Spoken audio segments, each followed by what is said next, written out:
And welcome back, ladies and gentlemen, to another edition of the Top podcast. I'm your host, Harris Arena, alongside me, co-host Dan Kiley.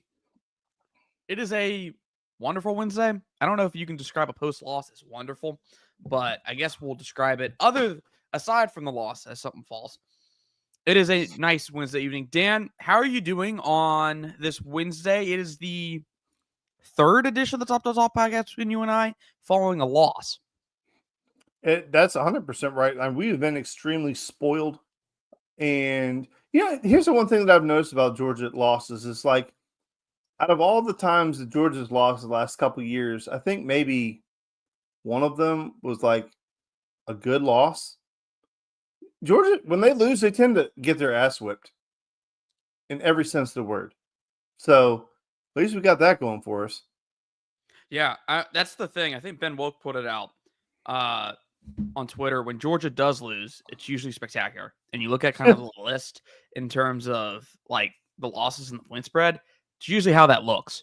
So another one of those cases. But before we dive into the Ole Miss review and get into the Tennessee preview, love how that works. We have hot topics. First one, I don't know why we haven't done this before. This one's a good one. And there are a lot of Georgia athletes you can go this way, but this doesn't have to be Georgia related. You can do anything. Me and Dan typed in like 20 names. We were texting each other who are possible like names for this. So I'm curious who the finalists are. Dan, if you could erase one athlete's injury from their career and then watch their career play out, which athlete would you choose? So this one, I'm going to hit this two ways, and I know that neither one of them are your answers, so we're safe.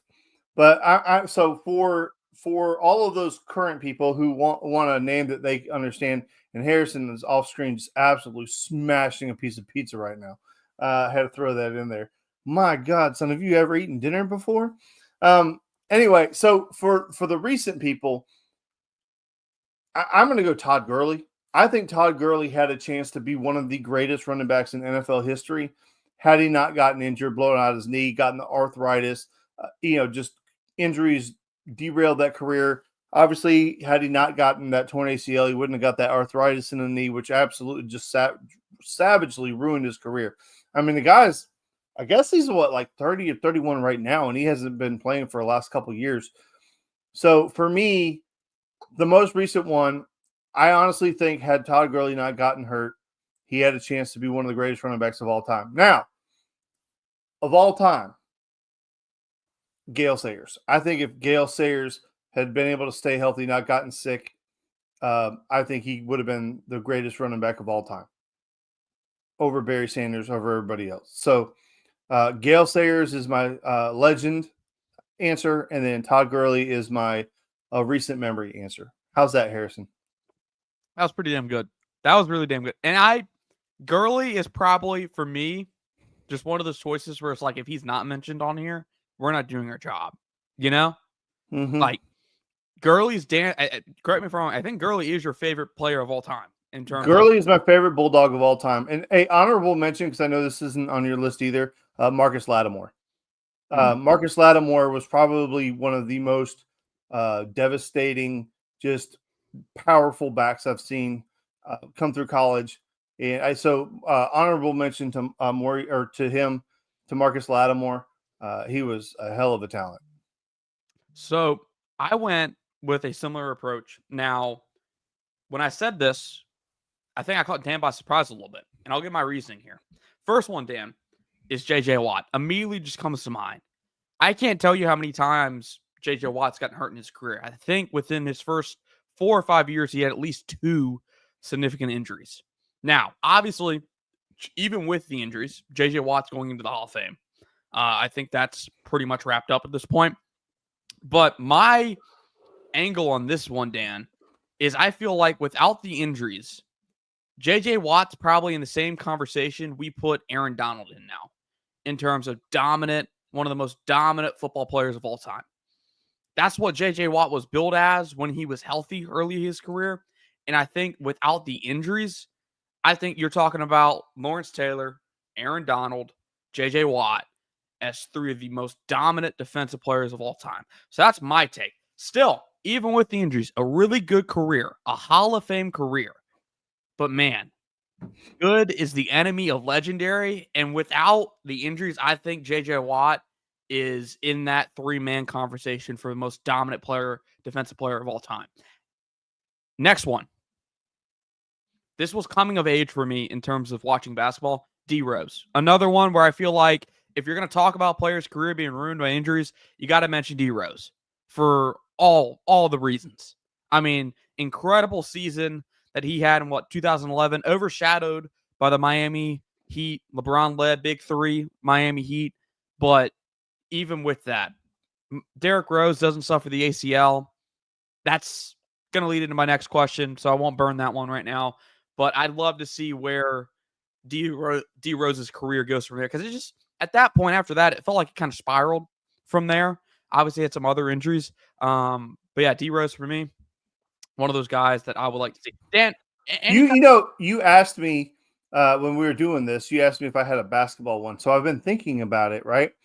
My basketball one, and if I gave you a million guesses, you would never get it. Probably not. Yao Ming.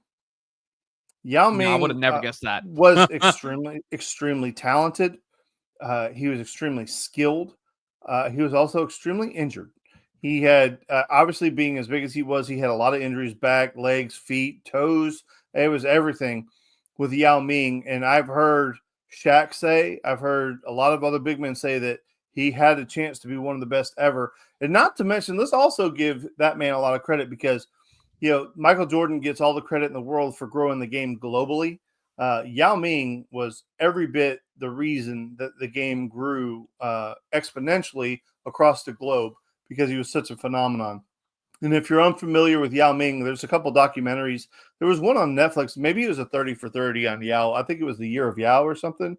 Go watch that. And so that was the best, because you asked me, because I love basketball. So you're like, come up with a basketball one. Yao Ming was my basketball one.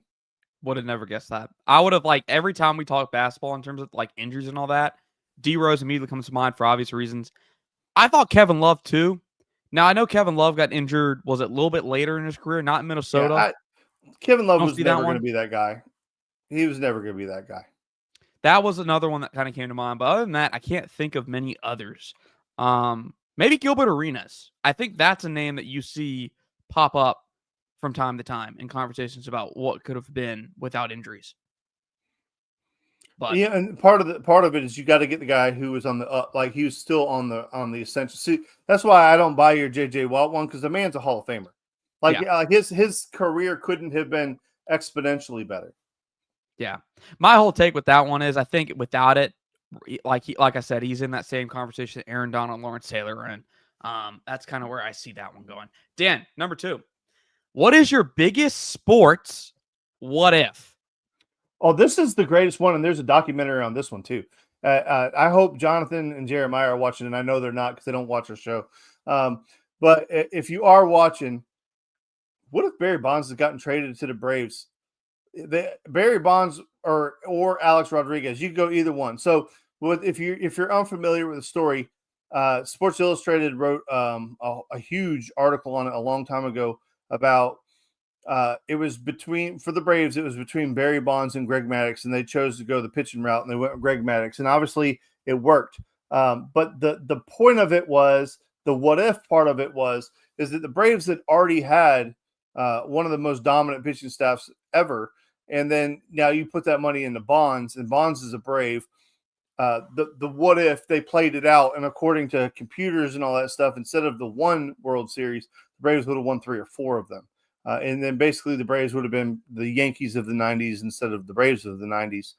So that's the biggest one, what if. And then the other one for me is Alex Rodriguez signing with the Braves. The man was on a plane and to sign with the Braves, got a call that the Texas Rangers were going to make him the highest paid player in baseball history. They turned that sumbitch around and went straight to Arlington to go sign that contract. So that one really could have changed the trajectory of the Braves in the 2000s.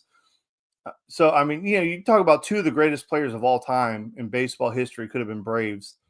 And that was pretty interesting what ifs. And if you wonder why I went to the Braves, it's because the Braves are my favorite team overall. So that's why that resonates with me.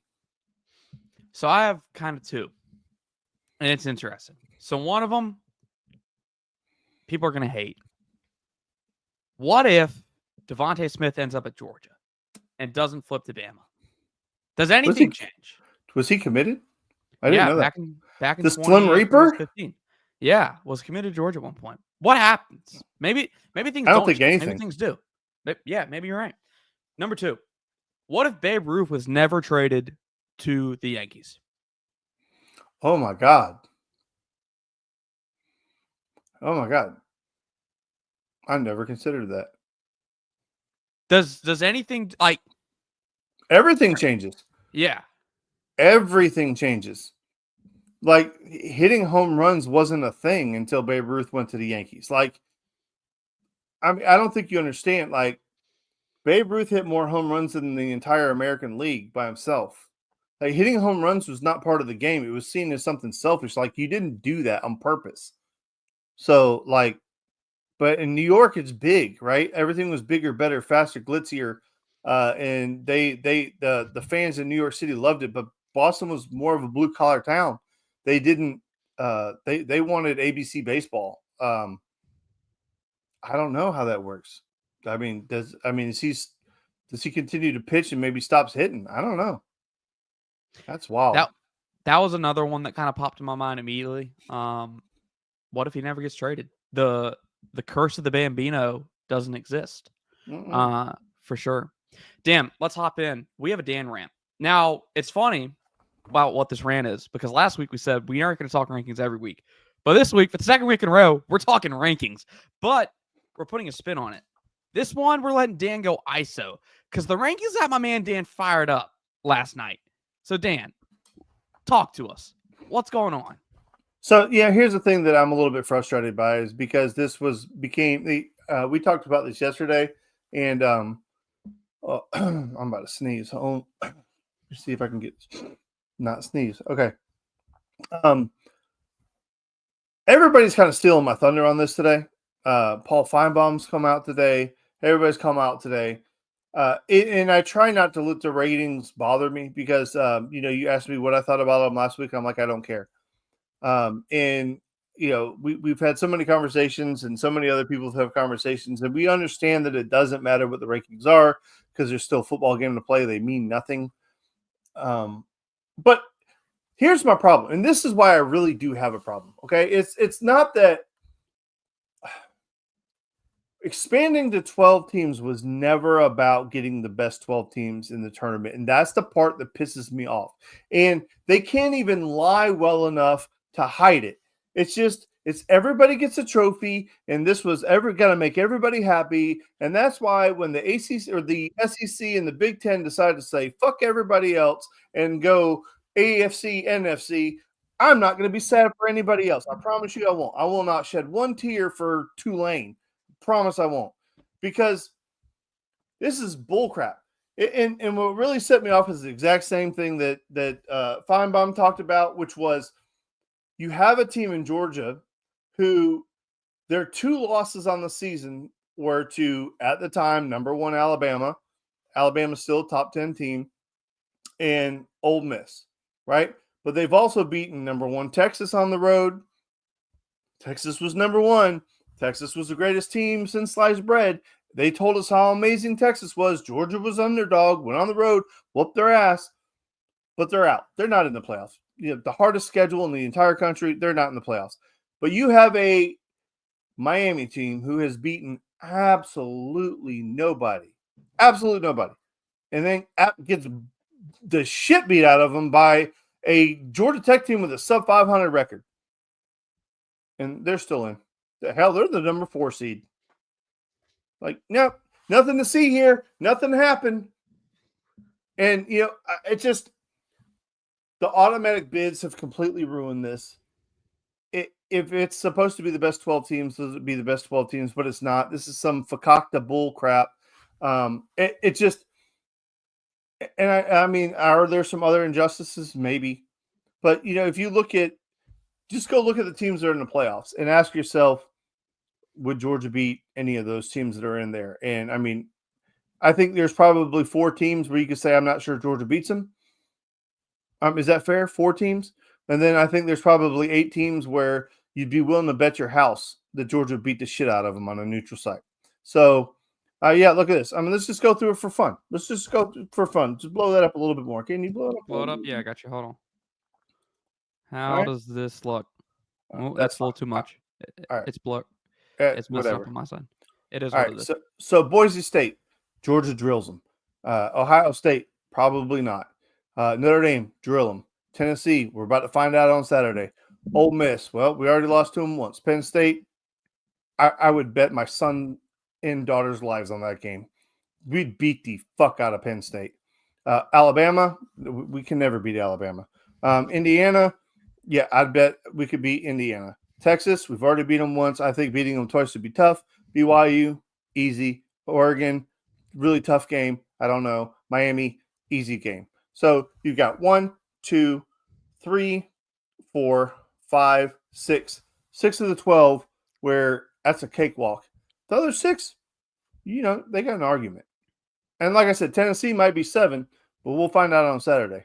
And again, it doesn't matter. At the end of the day, it doesn't matter. And I don't know why I'm letting myself get worked up about it. But to hear them say that Miami deserved to be up there, I lost it. I'm sure you wanted a lot more out of me, but it's infuriating, Harrison, when you got these crap teams up there. And I mean, just be honest, be like, hey, listen, Miami's a terrible football team, but they're the best in a really bad conference, and it's a situation we're in, and I feel bad for Georgia. If he would have said that, I would have been like, damn, all right, yeah, that's right. But he's like, no, Miami's really good. Georgia's not. I'm like, okay, go fly kite. That's the thing. I'm with you here, and that's where the auto bids kind of messed this all up, because Miami has not played a single top 11 team in the country. Georgia's facing their 4th this year. And when asked, Ward Manuel, the CFP director, and again, why do we have sitting athletic directors running the CFP committee? Why do we have active people running it? There are more qualified, more unbiased people that can do it. Because who does Ward Manuel in charge of? Michigan, the Big Ten. Not saying that that's had an effect on who's in the ratings, but I'm sure the discussion behind closed doors, he probably does lean toward more Big Ten teams. When asked about Georgia and Miami, he said, and I quote, well, the obvious is the first loss for Miami and the second loss for Georgia. That obviously played a factor into it. Why are we focused on the loss column alone? Like Dan says, if it's about getting the best 12 teams in, then the loss column shouldn't be your one factor in it all. Now, obviously, for the Georgia side of things, yeah, you probably expect us to come out here and say that. But I think there is rightfully so frustration with the auto bid process. You're going to have a potentially 12th ranked Georgia team that is ranked at 12 get left out because, you have a G5 school that went undefeated and won their conference in Boise State that jumps Georgia despite maybe never playing a top 12 rated team. Whereas Georgia's all their losses are against ranked teams. Yeah, you're 100% right. And the other part is I would be even, like I said, if they were to just come out and say that, whatever, but if they were to even come out and say, we don't trust Georgia because we don't really know what they are because they're inconsistent, I would be okay with that too. Like, say something real. At least acknowledge you're playing the hardest schedule in the country, right? And be like, yes, they are playing the hardest schedule in the country, but they're not consistent because the way they played Alabama in that first half was atrocious. The way that they stuck past Kentucky was horrible. And I know, Kirby, I know it's welcome to the SEC. I'm, by the way, really tired of that. By the way, just off the rip, so tired of that. And I'm not trying to open up a can of worms, but I'm starting to really get tired of Kirby, like his attitude. Like, bro, like he is on that slippery slope with me right now. It's like Nick Saban could be charming, right? He could be a jerk, but he could be charming. Kirby just wants to be a jerk all the time. Thank you for winning a lot of football games, but quit being a dick all the time. Just like every once in a while, be nice, be charming, say something. Anyway, that's a whole nother rant. That But can of worms has been opened and spit out on the floor. mhm, Dan, we got a lot to cover in what? We're already 20 minutes in. Not too yeah, bad. Not too bad. Let's go ahead and hit Ole Miss review. Me and you were watching the sacks from the All-22 pointers perspective before we came on the show today. I wanted to make sure you saw those. Yeah, because I just felt the TV copy didn't do any justice. Georgia Tech is winning it all. Beardzilla. Appreciate you for tuning in tonight. I don't know if Georgia Tech's winning it all. Now, I wouldn't mind Georgia Tech going in and winning the ACC, but then again, they'd get an automatic bid if that was the case. Appreciate you, Beardzilla, for being here. If you're new here, make sure to like, subscribe. We appreciate you for joining us here today on the program. Dan, let's talk Ole wait Miss. a minute, hold on. That's my brother. You jerk. Dan, let's talk this old Miss game. There's no other way to start it than we got to talk about the offensive line. I mean, complete domination up front. George hasn't been dominated like that since I don't know when. Hey, Dan loves you too. Appreciate you for finding it. Dan, you must be spreading the word. Yeah, they've never watched before. That's awesome. I appreciate it. We're going up there for Thanksgiving to South Carolina. When I go to South Carolina, that's my sister and her husband Will. And if you want some good eating, Will can cook. I'm here. I know we just completely derailed our show, but Will can freaking cook, son. It runs in the family over there. Oh my gosh, excited for that. Dan can cook too, just for all notices. Yeah. Speaking about good eating, Ole Miss was eating good up front, real good. I'm talking 5 sacks. Who knows how many pressures? Who knows how many hurries? Dan, in terms of where that's like to start, I think the biggest question that I have coming out of this is, should we be concerned about Georgia's front line? Absolutely.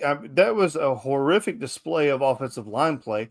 It was consistent throughout the entire game. I mean, listen, when you play a football game, the other team is allowed to make plays too, right? The other team is allowed to recruit really good athletes.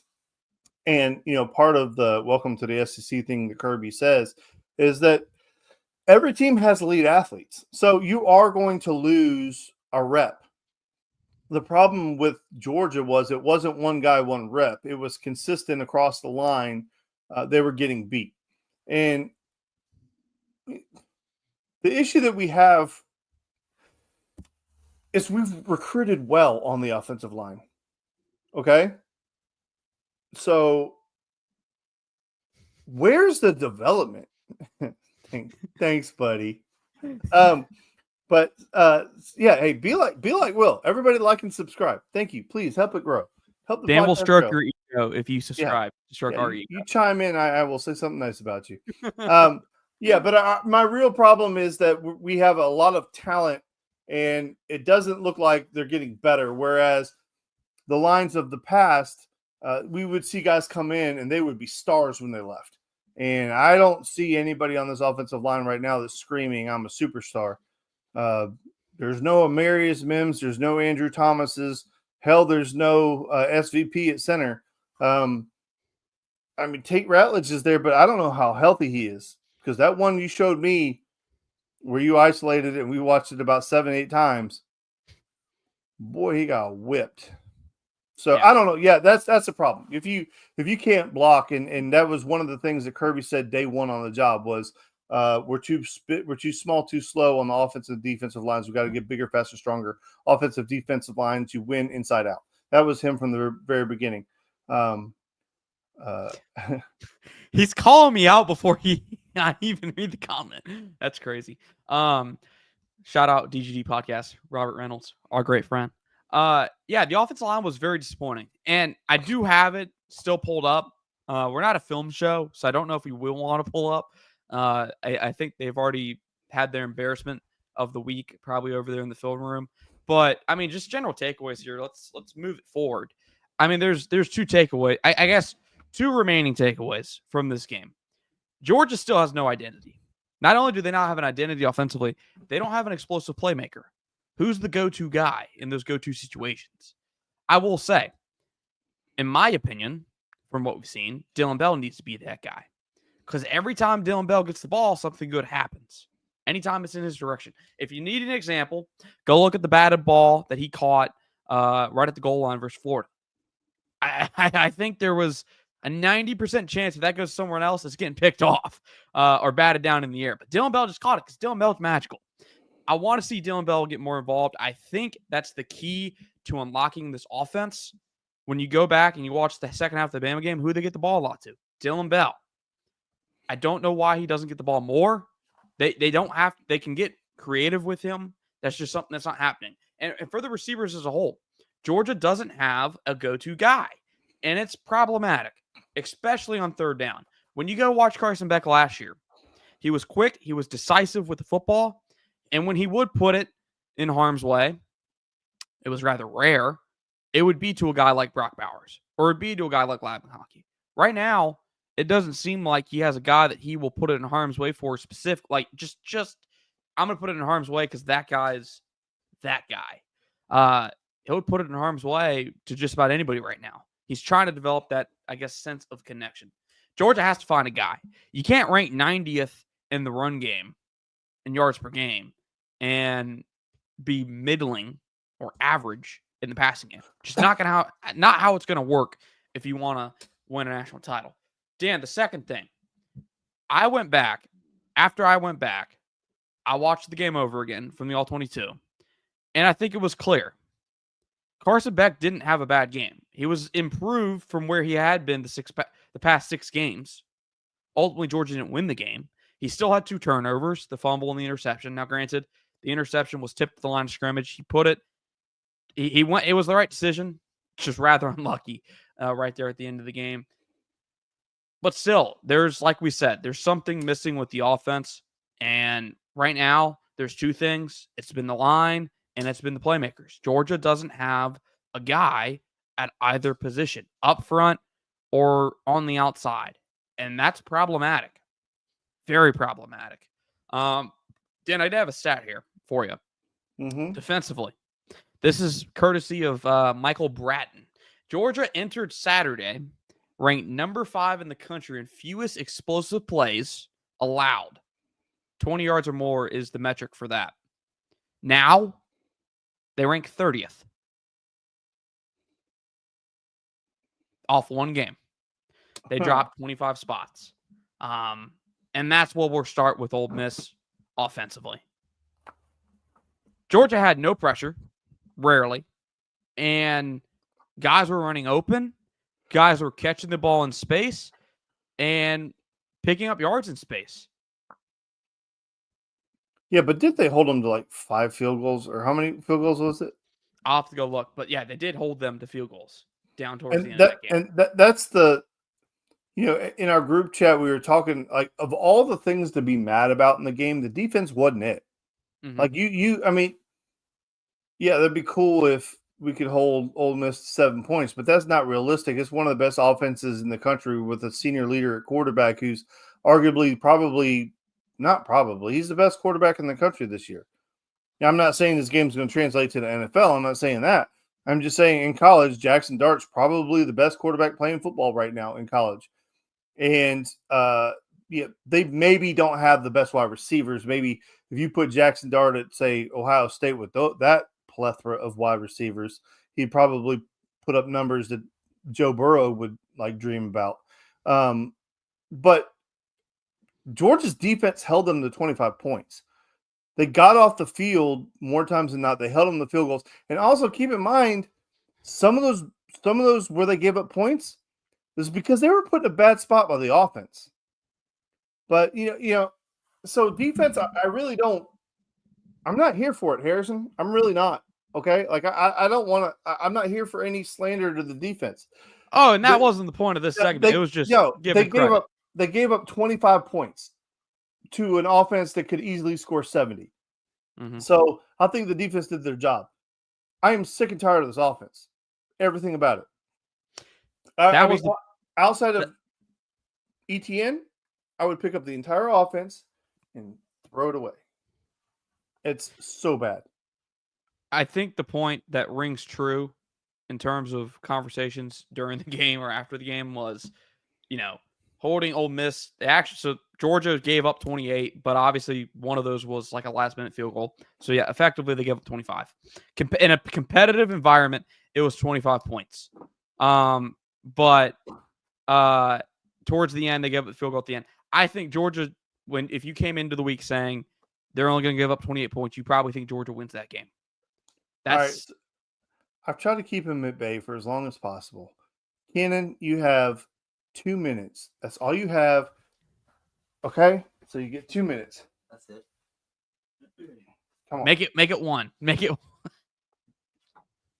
No cussing. I'm not going to cuss.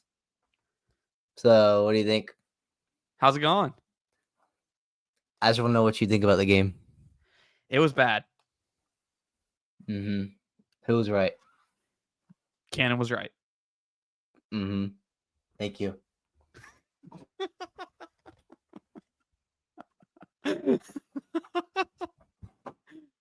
He shows up and then he leaves. Shows up. Yep. And he leaves. Yeah, he just said he's been blowing up my phone saying, "Let me on the podcast." So that's what he was here for. Just to, the thing that you guys don't understand is Kenan and Harrison have a good relationship. They're like buddies now. So, like every time Harrison calls, he's like, "Hey, is that Harrison?" I'm like, "All right, never mind. Conversation's gone." Hey, Can's a good dude. Can's a good dude. What did you think about the hair? Did you see the hair gone? No, we've talked about that. We've talked about that before. Yeah, I've seen that before. It was gone last week too. But he had a hood on. Oh, see, I could have sworn after last week I would have sworn he probably would have showed up with like a wig like Jackson Dart and just had the lettuce laying out in the back. That's what he's trying to grow, by the way. That's why he had to cut the curls off. Okay. He's trying to get the Jackson Dart mullet. Is he gonna add the Anakin Skywalker face paint during games? No, they're not. No, I'm not. All right. No, he's not. Okay, no, he's not. Dan, I said we move on to because I think a lot of what we saw Saturday moves into this Saturday in terms of previewing Tennessee's matchup. I put this in the notes, and this was interesting. Georgia's current betting odd is a 9.5 point favorite. That is the line that I did not expect. I saw 11 today. Has it already moved to 11? Or either it was 11 down to 9.5, or I saw it was 9.5 when I saw it on Sunday, which shocked me. I was like, if Georgia's going to be favored of this game, it's going to be slim, not 9.5 points. Now, the question that I have, and something I guess we'll learn as the week continues, is whether or not Vegas made that line in account, somehow realizing that Nico is injured and may not play, or if it's just totally coincidence that they put that line out before the news. Chris the Bear Felica said over on the UJ Sports in the exclusive interview that he has heard Nico will not play this week due to concussion he suffered last week. Josh Heupel has since come out and said that he's been able to participate more in practice and that they haven't made a decision on his status. I believe the injury report just came out 4 minutes ago, so I could go double check. Dan, talk to me about, I guess, your expectations if Nico's in and if Nico's not in. So I think it's a pretty simple conversation. Obviously, Nico's a young quarterback, but he's an extremely talented quarterback. He allows them to do a lot of different things. He's very versatile. I wouldn't say he's a running quarterback by any means, but he has the ability to move and create and extend plays, which makes it very dangerous. It's one of the things that Georgia has always struggled with is a very mobile quarterback. Think Jalen Milroe has been able to do it to us recently, although Jalen Milroe is a little bit more of a running quarterback, but he's still just kind of mobile. But Hurts, mobile quarterback, Tua, mobile quarterback. But if you think about all the guys that Georgia's really struggled with, it's guys that can move, extend plays, move the pocket, and create on the move. And Nico is definitely one of those guys. Yet, again, I will preface that by saying he's young and he's prone to making mistakes. And Georgia is a very complicated defense for people to figure out, and they have extreme amount of talent. So with Nico being in the game, Tennessee has a real chance to be competitive in this ball game. Now, granted, they have 7 quarterbacks on scholarship, probably just like Georgia does. And it's not like they recruited a bunch of bums. So I'm sure that they have somebody who's going to be competent to be able to go in there and do a good job. It's just not going to be Nico. It's like, I think if you had if Carson Beck, for whatever reason, couldn't play, say he got stung by a bee in his hand and he can't throw the football. So we have another quarterback starting, whether it be Gunner or Jalen. I mean, whichever one they decided to go with.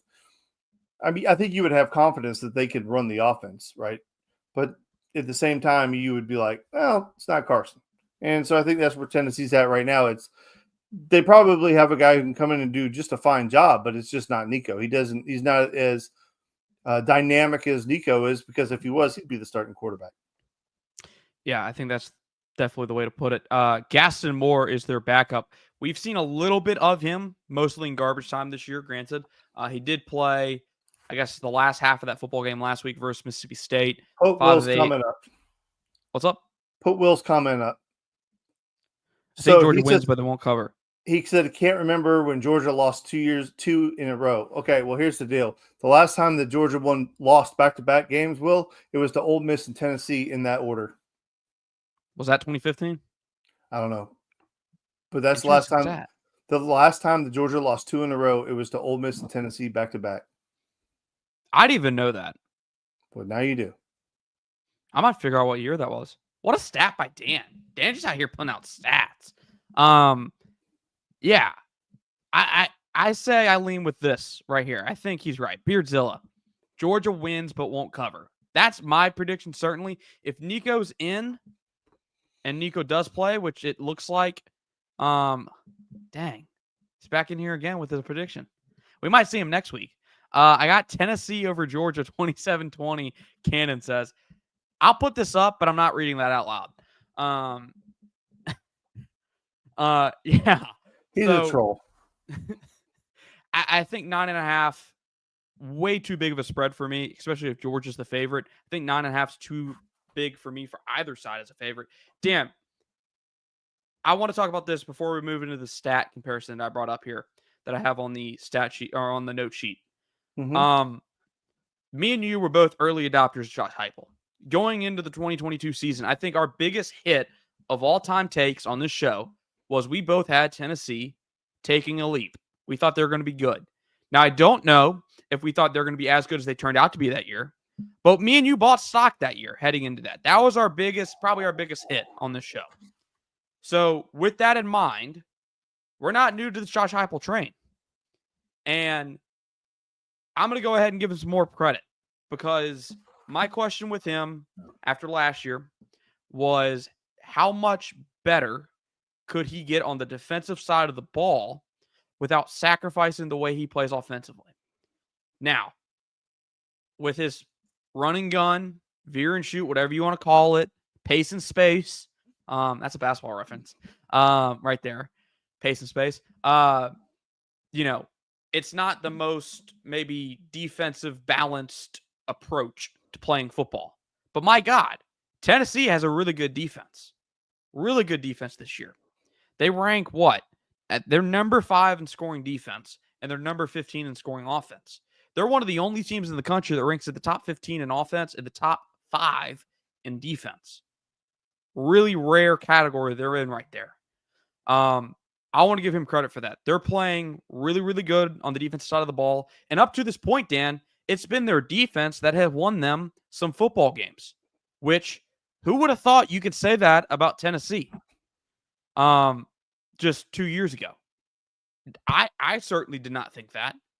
I don't know about Dan, but when we used to talk about this matchup for the last 2 years, we always talked, and this is maybe I just remember it. I remember it, or I think we've brought it up before. When we talk Georgia, Tennessee, we always said styles win fights. And in the last 2 years, you could say Georgia has more styles and they can win the fight. This year, I think the styles lean toward Tennessee in terms of they can win a shootout and they can win in a fist fight. Do you disagree, Dan? I disagree because Nico's not playing. So like everything we know is gone. So like I was really excited for this football game because I thought it was. I don't want to see Georgia lose football games, right? But I love to see my team tested, and I really felt like Tennessee had the real opportunity to absolutely put us to the test this year, and we were going to see if we could stop them. I mean, that's like winning a fight with somebody, but they had a broken leg, and so like they're not at full strength. If that makes any sense, or winning a fight with somebody they had a broken hand and they couldn't throw a punch. So Tennessee is still going to be a good football team, but it's just not going to be at full strength. I wanted to see Georgia playing them full strength. So I think it's unfair for any type of takeaway in this game. I mean, obviously, a win's a win is a win, and you got to get a win, right? We have to have one, and it's going to look the same on the record, win or loss, right? It's gonna reflect the same. But just for pound your chest bragging, if you beat somebody who's not full strength, it's not as fun because I want to beat Tennessee at full strength so they have no excuses. Do you get my point? Like that's what I want. I want the real deal Holyfield. Come down here, give me everything you got, and we're still going to beat you. And I feel like we're getting cheated a little bit because we're not going to have him. Maybe he does play, but I don't know. We'll see. Because I'm still waiting on the injury report to come out. Now, they won't rule, unless it's really bad, they ain't going to rule him out right now. He probably wouldn't get ruled out till game time. So I expect to see him. Yeah, I expect to see him probably questionable or doubtful today. I lean toward him being questionable. But as of latest reporting, he is in concussion protocol and his status is undetermined. So we are still waiting on the SEC reports, injury reports. If we have those before the show's off air, we will give y'all our reactions to that. But Dan, let's go on the assumption that Nico does play, because I just find it hard to believe that Heupel's keeping all of this alive if he's not. Now, there is gamesmanship. So maybe he's just going to keep it alive, even though he knows he's not playing. Why would you tell Kirby something that you don't have to tell him? Yeah. So assuming Nico does play, I would lean saying, in terms of styles, how to win this game, it would probably lean towards Tennessee. But there's another point we have to talk about. Tennessee's kryptonite over the last 2 years, 3 years, has been playing on the road. Their offense has not translated on the road. Big ups to Georgia in that category right now because you have home field advantage. The Dogs are going to be, we expect, in wounded animal mode, backs against the wall. It's a must win, which means if it's a must win, that crowd's going to be raucous. This is Georgia's biggest home game of the last 2 years by a long shot. I expect Sanford Stadium to be in an elite atmosphere on Saturday night. Can Tennessee get it done on the road? If they do, it is without a doubt the biggest win of Josh Heupel's career at Tennessee. And I know they have 2 wins at Alabama, but neither of those came on the road, which has been their kryptonite so far. That's my take on that one. If they do it with a backup quarterback, my God, that would be even more insane. Well, I have a question for you. So, according to social media today, there are a lot of senior leaders on this football team that are calling for the blackout. Does Kirby finally allow them to wear black uniforms? I hate to be the bearer of bad news. No I think shot. all of those guys that posted that on their story are barstool athletes. So they were paid to repost that on their story. I assume. I think. I know Tate Ratledge was a barstool athlete at one point. But so I mean, here's my thing. It's like I know Kirby says that if you need jerseys to fire you up, he's at the wrong place, whatever, right? Well, this team to me is kind of like a wounded dog, right? Mm-hmm. Like they're not playing particularly well. They're getting beat up by everyone, all the whatever. Like, give them something to boost their morale. And that's kind of where I've come from on this the whole time is that if the players like it, and if it makes them excited even a little bit, like to boost their morale, like whether they perform or not on Saturdays, by all indications, everything we've ever heard coming out of the building is those guys bust their ass Monday through Friday. Mm-hmm. They work their butts off. And you know what? And you can be mad at the fans all you want to, Kirby, but they show up and they travel and they spend a lot of freaking money so that you know what? Throw somebody a bone. This kind of goes back to you ain't got to be a dick all the time. I mean, Dan Lanning. So are you saying Dan Lanning's less of a coach because he allows his players to wear different uniforms?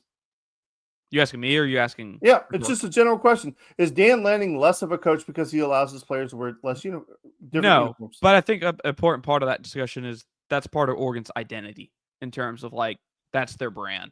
You know, it's never really been Georgia's brand to have alternates. But I don't say I disagree with you. I think having a blackout game once a year should happen.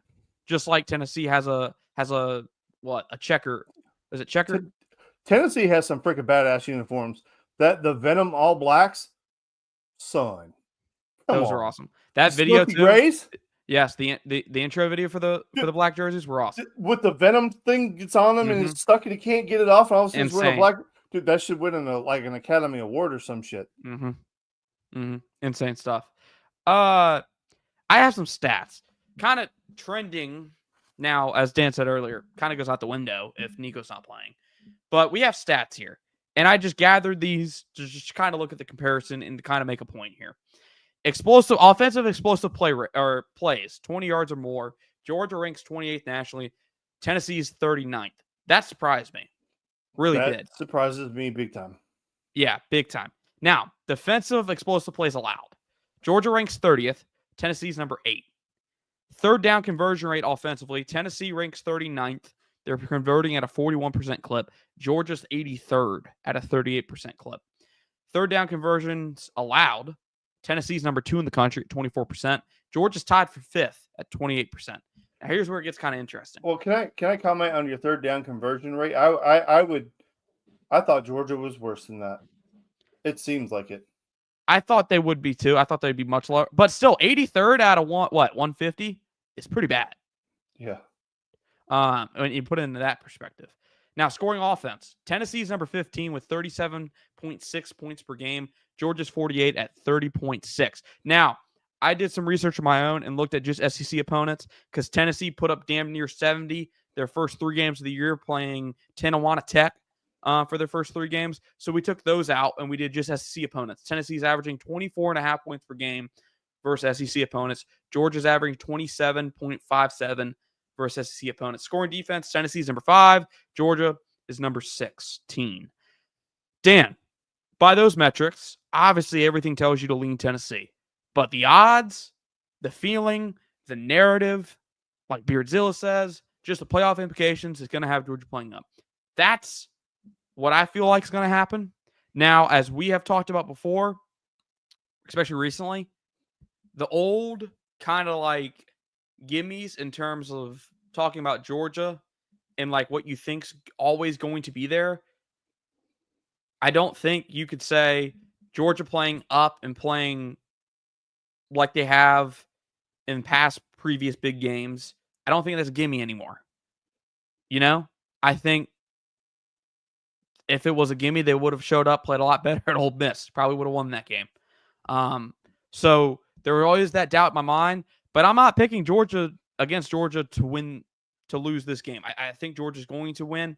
I think what Beardzilla said earlier in the evening, Georgia wins but won't cover. I think that's spot on. I think that is spot on. Tennessee plus the points, but Georgia win.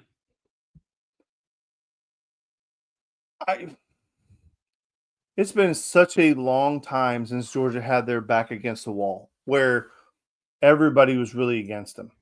And I mean, I understand the Alabama game, but they salvaged that game because of the way that they fought back and took the lead, right? I think even though they lost the game and there was an opportunity to really hammer Georgia and say there's no reason you should have lost that game, just the way that they fought back and won that game got Georgia a lot of credit, right? And then they came back and then they beat Texas. That Texas game defensively was just incredible. That defense did not show up in Oxford. Although, again, It's not the defense's fault. But this offense has got to figure something out. And this week against Tennessee, the offense is on trial. And the verdict is going to be in Saturday night. Either this offensive staff can get production out of the players that are on this roster or they can't, and it's time for a new offensive staff. It just is. Because you cannot continually go out there. And Kirby, I hear you, buddy. We played a lot of really good defenses. Okay, well, it's the offensive coordinator's job. It's the offensive staff's job to make sure that these guys are prepared to play and ready to execute. And I don't necessarily have a huge problem, Harrison, with a lot of the play calls. It's the execution. That's a big deal for me, is the execution has not been good. And, that also gets laid at the feet of the offensive staff. And I'm not going to just blame Bobo. And again, his play calls have not been horrendous. I mean, obviously there are some I probably just wouldn't agree with, but at the end of the day, it's going to be very difficult to go look at any play caller and just agree with everything they do. I mean, hell, Sean McVay is probably one of the best in the world. Wouldn't you say, Harrison? He's one of the very best. And Lane Kiffin's one of the best in college football, but man, that man goes for it on fourth down a little too much for my taste. So anyway, my point is I think Georgia wins. So go ahead and do your thing because you cut me off. Let's go. My bad, buddy. I just wanted to pull this up for you. So Nico is questionable. Deontay Thornton's questionable, which I think is interesting. Georgia's Etienne, Anthony Evans, and Cash Jones. Down at the bottom, you can't see him. Michael Morse is also questionable. I'd assume all those. I don't know about Anthony Evans. I assume Etienne, that's a high ankle sprain, right? There's no way he's playing. I don't think Evans plays because I don't even know if Evans has been back at practice yet. But Etienne, Cash Jones, and Micah, I assume all play. We'll see about Anthony Evans. I'd have to hear that he's been back at practice to say that. But yeah, so Nico's questionable. Like we said, no decision on Nico is going to be made official probably till Saturday game time. Trevor, that's huge. I mean, that's for Georgia. Trevor being out is every bit as big as Nico being out for Tennessee. Well, I think even with Trevor could still be available, but he's been limited. He was limited last week. I'm saying if he were not to play, that would be to Georgia what Nico to Tennessee is, because I think pretty much everything we want to do is based off of Trevor being in the game. That is to take nothing away from Frazier. I think Frazier is a very good running back, but you saw the flexibility and just the amount of what's the word I'm looking for? No, it's not flexibility. It's the versatility. The versatility that Trevor has, and allows us to do so many different things. Him not being able to go would be immense. Yeah. It's just my opinion. Damn. I think that was a great preview. Hold up. I didn't get. Well, we covered those. Yeah. It's your favorite segment of the week. Oh, Cannon's got score predictions on here. Yep. I see that. Degenerate Dan time. Let's start it off. All right. We'll go with, as Cannon suggested. Oh, how did I do last week? I got to keep track of what picks you make. That's all on me. Yeah, that is on you. All right. We'll get back. We'll get back with official record next week. Dan, we'll start with what Cannon has suggested. I won't do both, but I'm going to do one. Actually, I don't like that one. Well, yeah, I don't like that one. Well, I'll give it to you. Colorado, Utah. Colorado's a minus an 11.5 point favorite. It's at Colorado. I've been on Utah earlier in the year, and they screwed me, so I'm going to go Colorado. Yeah, I think that's a gimme game, just with the way Utah's played. And every time I bet against Colorado, they always win. So Colorado winning, Cannon. Yeah. Okay. Here's a potential good one, and I think maybe it's not. Missouri at South Carolina, top 25 matchup. Who would have thought you'd be saying that earlier in the year? With South Carolina being ranked 6-3, they are a 12-point favorite at home versus Missouri. Sir, you must not. All right, I got South Carolina. Okay. Let's see. Let's find a good one. Dan doesn't look too enthused about any of those picks. You sent me something? Yes. He sent me something. Okay. Let's see. This is why I should probably pick out the 3 games earlier, but usually I make it a game time decision. Let's try and find a game that just really makes Dan think. My picks are already out there. Your picks are out there. That's why I'm trying to get you a non-game you haven't picked. Man, the slate's just not great in terms of close spreads, but I feel like we've been saying that all year for the most part. Okay. Here we go. God, you're gonna hate me for this one. Nebraska at USC. USC's minus 9-point favorite. Would you please look at the graphic that I just sent you, sir? Mm-hmm. Nebraska is my upset pick of the week. Ooh, all right. Expound on that, if you will. What are you taking here? Is it Dylan? What strikes your ego here for this one? I think that Nebraska's been playing better football. I think Dylan's getting better every single week. I think they have a really good football coach. They seem well prepared to play when the games matter, and USC has just been an absolute shit show. So I have no faith in USC. I mean, but it's hard to bet against like the USC Nebraska. Like my betting record is not great with them, but I did pick Nebraska as my upset of the week. Well, there you go. All right, folks. Dan has Colorado, Nebraska, and South Carolina as his 2 picks of the week, or 3 picks of the week. I don't have a 4th game that I want to throw in there because I really don't see any lines that are sticking out to me. Honestly, I think you took the favorite in every matchup except for the Nebraska game, in which Nebraska is a 9-point dog. My lock of the week was Oregon over Wisconsin, if you care. Spread or Oregon money line? Spread. Okay. Yeah. All right, folks. That's going to wrap it up for episode 130. What? 133? Yeah, 133 of the Top to Top podcast. That's Dan Kiley over there. As I mess up the finger point. I'm Harris Areno. Follow Dan at Dan Kiley3. Follow me at Harris Areno. Make sure to like, subscribe for more Dan rants. Subscribe to the podcast wherever you get it. Rate it 5 stars. And yes, if you do subscribe to the channel, we will stroke your ego for stroking our ego, as we have now coined the phrase. Oregon low-key winning the national championship. They are currently, in my opinion, playing the most convincing football of all of them there for sure. But we'll see. There's still opportunities for teams to get hot here down the stretch.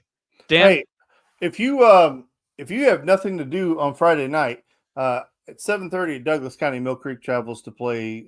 Douglas County is one of the top 5 teams in the entire state. It's going to be a massive first-round matchup. I mean, it's absolutely foolish. This is a first-round game, but it's just the way the GHSA does it. The GHSA is significantly worse than the College Football Playoff Bracket Committee. If you ever think that they are the worst committee on earth, you're wrong. GHSA will say, hold my beer. We are significantly worse. We are going to match up all of the best teams in the first round. So it's a complete ass at the back end. So that's what we do. Oh, beat the hell out of the balls.